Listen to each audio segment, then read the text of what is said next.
Hello दोस्तों, आप सभी का स्वागत है हमारे YouTube channel success by of home science में। आज हम लोग पढ़ेंगे प्रबंधक के गुण। ठीक है, प्रबंधक के गुण क्या होते हैं? प्रबंधक में ये सब गुण होना चाहिए। प्रबंधक के गुण है सहनशीलता। प्रबंधक में सहनशीलता होनी चाहिए, धैर्य होना चाहिए, बुद्धिमान होनी चाहिए, विवेकपूर्ण कोई भी कार्य को करने के लिए विवेकपूर्ण होना चाहिए, चतुराई होनी चाहिए, समायोजन होनी चाहिए, हम दूरदर्शिता होनी चाहिए।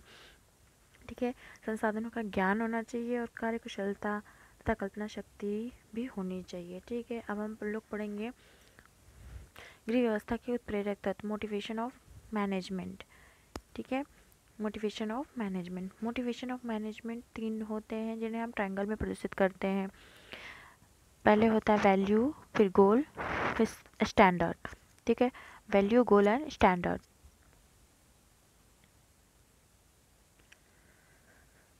हाँ, तो मोटिवेशन फैक्टर ऑफ मैनेजमेंट होते हैं 3, वैल्यू, गोल एंड स्टैंडर्ड।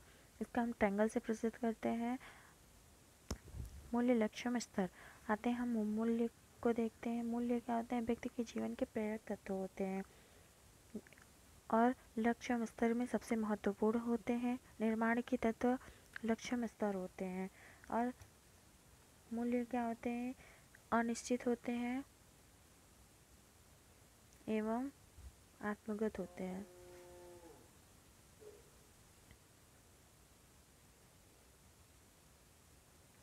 ठीक है, मूल्य अनिश्चित एवं आत्मगत होते हैं।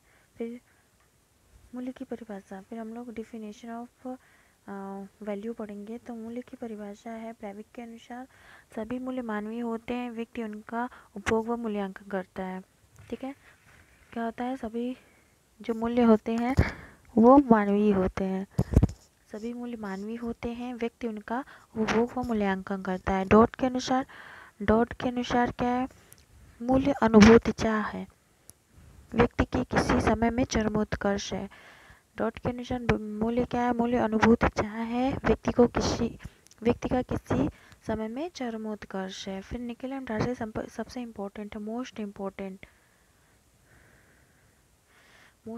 हम इसे कह सकते हैं। निकेल एंड डार्सी के अनुसार मूल्य क्या होते हैं? मूल्य मानवीय व्यवहार को प्रेरणा देने वाले होते हैं। ठीक है, मूल्य क्या होते हैं? मानवीय व्यवहार को प्रेरणा देने वाले होते हैं।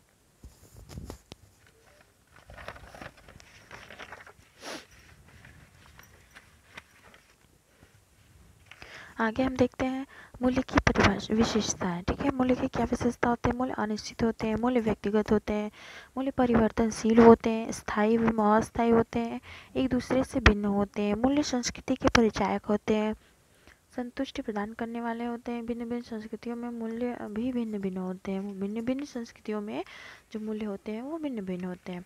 फिर हम देखेंगे टाइप्स ऑफ वैल्यू। ठीक है, टाइप्स ऑफ वैल्यू में देखेंगे टाइप्स ऑफ वैल्यू 2 प्रकार के होते हैं। ठीक है, मतलब 2 प्रकार के होते हैं और उसमें 2 भाग भी होते हैं उनके। पहला होता है आंतरिक व साधनात्मक मूल्य और दूसरा होता है आदर्शात्मक व तथ्यात्मक मूल्य। तो आंतरिक व साधनात्मक मूल्य में आंतरिक मूल्य वे होते हैं जो व्यक्ति के अंदर निहित जो प्राकृतिक गुण होते हैं, जो व्यक्ति के अंदर प्राकृतिक गुण होते हैं वही उन्हें आंतरिक गुण कहते हैं। जैसे कला के प्रति रुचि, माँ बेटे का प्रेम, सौंदर्य के प्रति रुचि, जो आंतरिक होते हैं। ठीक है, और साधनात्मक मूल्य क्या होता है? साधनात्मक मूल्य को हम लोग गोल वैल्यू भी कहते हैं। क्या कहते हैं? साधनात्मक मूल्य को गोल वैल्यू कहते हैं। और वे मूल्य जो लक्ष्य प्राप्त करने में सहायक होते हैं, उन्हें हम कहते हैं साधनात्मक मूल्य। ठीक है, और आदर्शात्मक और तथ्यात्मक मूल्य क्या होते हैं? आदर्शात्मक मूल्य क्या होते हैं? जो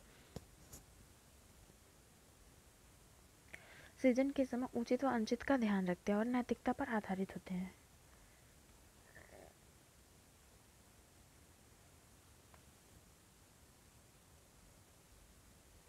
नैतिकता पर आधारित होते हैं। सत्य, जैसे इसमें होता है कि सत्य असत्य, उचित अनुचित, सही गलत, सबका ध्यान दिया जाता है। आदर्शात्मक सृजन के समय, जैसे कोई कार्य करते समय जब हम कोई क्या चीज़ उचित है क्या अनुचित है और जो नैतिकता पर आधारित है, क्या सही है क्या गलत है, इसका जो हम विचार करते हैं, जो हम सोचते हैं, वही हमारे आदर्शात्मक मूल्य होते हैं। तथ्यात्मक मूल्य क्या होते हैं? तथ्यात्मक मूल्य विस्तृत तथा ऐच्छिक होते हैं, व्यक्ति की प्राथमिकताओं पर आधारित होते हैं। जो तथ्यात्मक मूल्य होते हैं ये क्या होते हैं? विस्तृत होते हैं तथा ऐच्छिक होते हैं। जो व्यक्ति की जो प्राथमिकता है, जैसे धन कमाना, जैसे जो मनुष्य की प्राथमिक आवश्यकता होती है, उनके लिए ये आधारित होते हैं।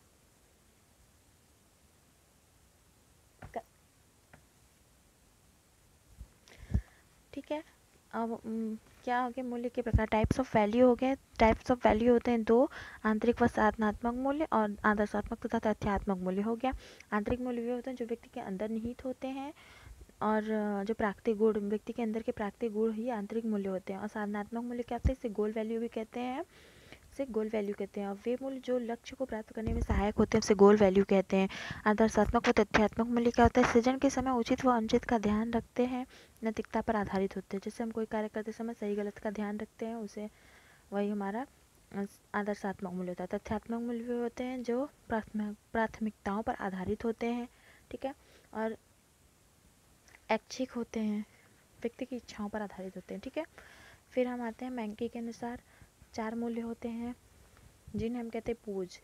पी से होता है प्लानिंग, ओ से होता है ऑर्डर, एस से होता है स्किल और ई से होता है इफिशियंसी। प्लानिंग आयोजन, ऑर्डर को क्रमबद्धता, स्किल्स कौशल, इफिशियंसी योग्यता में क्षमता होता है, ठीक है। फिर नोट हम करके कह सकते हैं कि आंतरिक मूल्य जो है साधनात्मक मूल्य से आंतरिक मूल्य साधनात्मक मूल्य से उच्च होते हैं, और आदर्शात्मक मूल्य तथ्यात्मक मूल्य से उच्च होते हैं, ठीक है।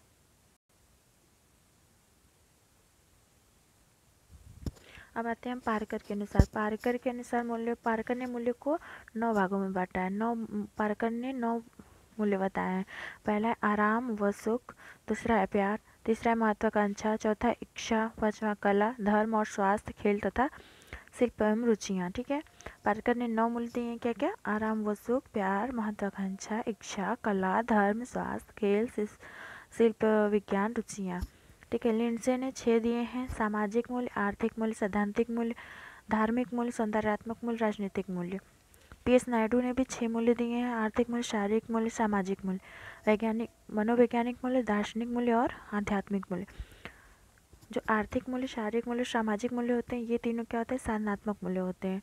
और मनोवैज्ञानिक मूल्य, दार्शनिक मूल्य, आध्यात्मिक मूल्य क्या होते हैं? आंतरिक मूल्य होते हैं, ठीक है।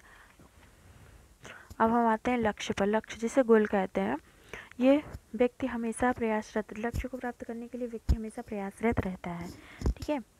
जो लक्ष्य है उसको प्राप्त करने के लिए व्यक्ति हमेशा प्रयासरत रहता है, और इसकी प्राप्ति जो मूल्यों से होती है, और जीवन के साध्य होते हैं। ये क्या होते हैं? जीवन के साध्य होते हैं।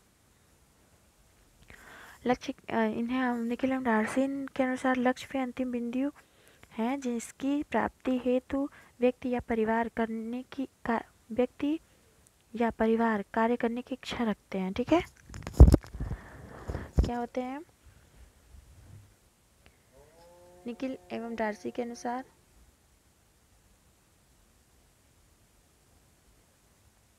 लक्ष्य वे अंतिम बिंदु होते हैं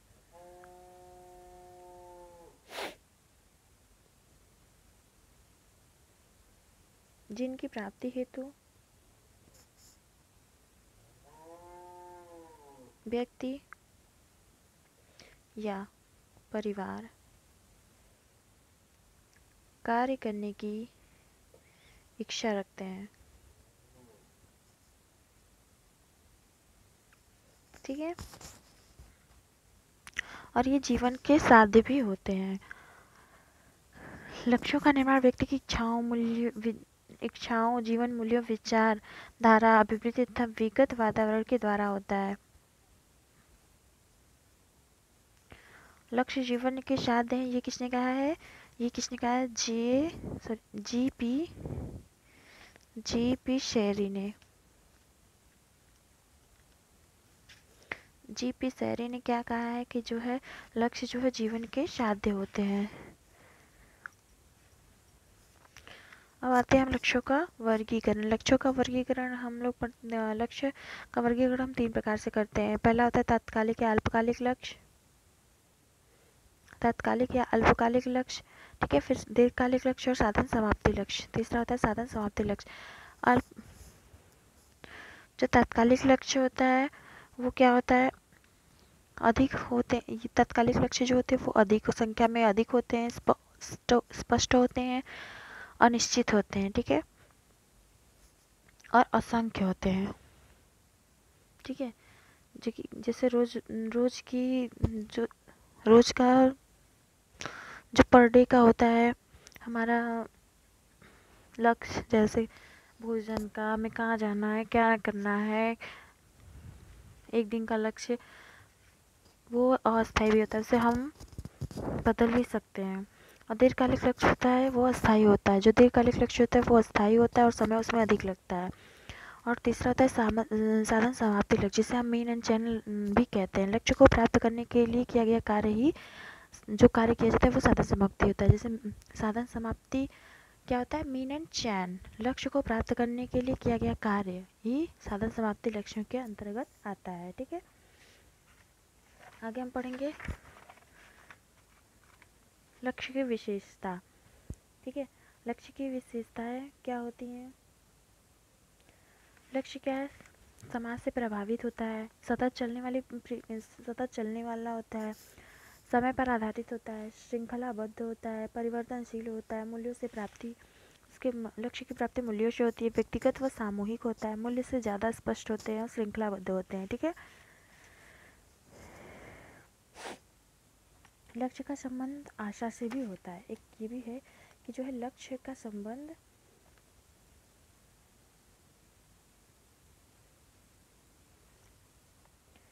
आशा से होता है,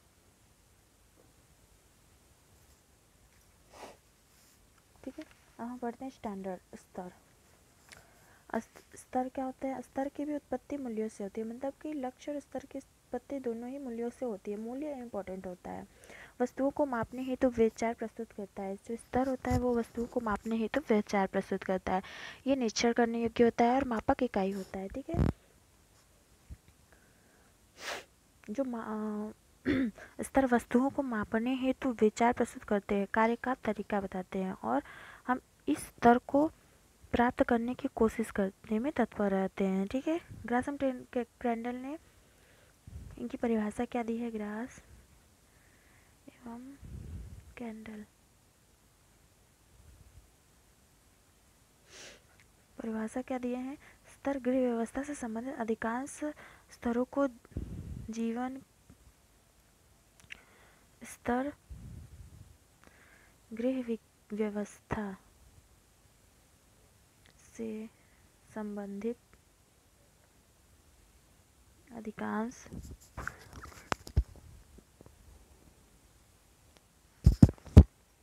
स्तर को जीवन को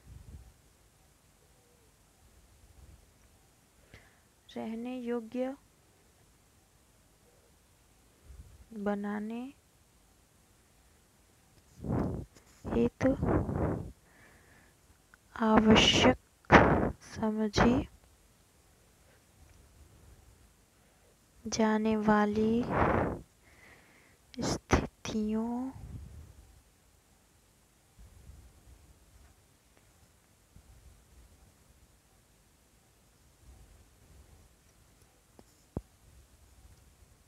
के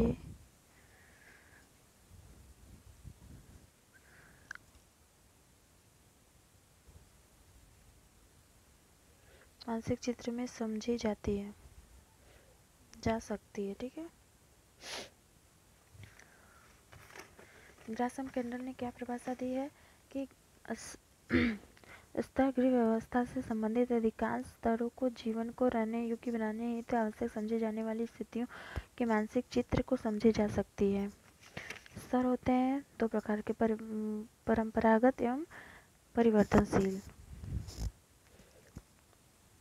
ठीक है। जो स्तर होते हैं वो 2 प्रकार के होते हैं, परंपरागत एवं परिवर्तनशील होते हैं। परंपरागत जो बड़े समाज के द्वारा स्वीकार किया जाता है समाज के बड़े हिस्से द्वारा स्वीकार किया जाता है, बिना विचारे अपनाया जाता है और रूढ़िवादी होता है। ठीक है। और परिवर्तनशील या नमनीय स्तर क्या होता है? ऐसा स्तर जिससे हम अपनी आवश्यकता अनुसार या इच्छा अनुसार परिवर्तन कर सकते हैं। समाज के बड़े समूह द्वारा ये स्वीकार नहीं किया जाता है। समय, स्थान व स्थिति के अनुसार इसमें परिवर्तन होता रहता है। ठीक है। स्तर के प्रकार दो होते हैं, परंपरागत एवं परिवर्तनशील। परंपरागत वो होता है जो समाज के बड़े हिस्से द्वारा स्वीकार किया जाता है, इसमें कोई परिवर्तन नहीं होता है, बिना विचारे ही अपनाया जाता है और रूढ़िवादी होता है। जैसे शुरू से चलता रहा है वैसे पीढ़ी दर पीढ़ी चलता रहता है। और परिवर्तनशील या नमनीय ऐसा स्तर जिससे हम अपनी आवश्यकता अनुसार या इच्छा अनुसार इसमें परिवर्तन कर सकते हैं। समाज के बड़े समूह द्वारा ये स्वीकार नहीं किया जाता है। समय व स्थान के अनुसार परिवर्तित होते रहते हैं। अब आते हैं स्तर को प्रभावित करने वाले कारक। स्तर को प्रभावित करने वाले कारक होते हैं स्तर की उत्पत्ति, स्तर का समय, श्रम एवं आर्थिक स्तर, मौलिक मूल्यों से संबंध। ठीक है। अब हम नोट करके लिखते हैं, स्तर ही हमारे कार्यों के पूर्ण और अपूर्ण होने को प्रदर्शित करता है। स्तर उद्देश्यों की प्राप्ति के आधार पर प्राप्त होता है। जो स्तर है, स्तर ही हमारे कार्य के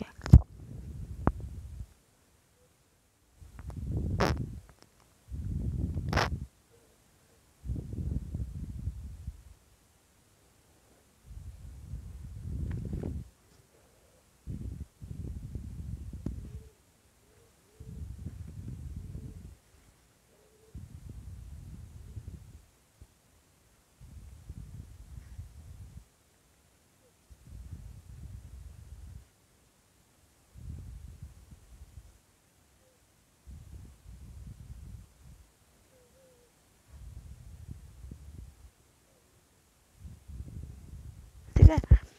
स्तर जो होते हैं, स्तर ही हमारे कार्य के पूर्ण और अपूर्ण होने को प्रदर्शित करता है। स्तर उद्देश्यों की प्राप्ति के आधार पर प्राप्त होता है। तो आज के लिए इतना ही गाइस, फिर आगे मिलेंगे नेक्स्ट वीडियो में।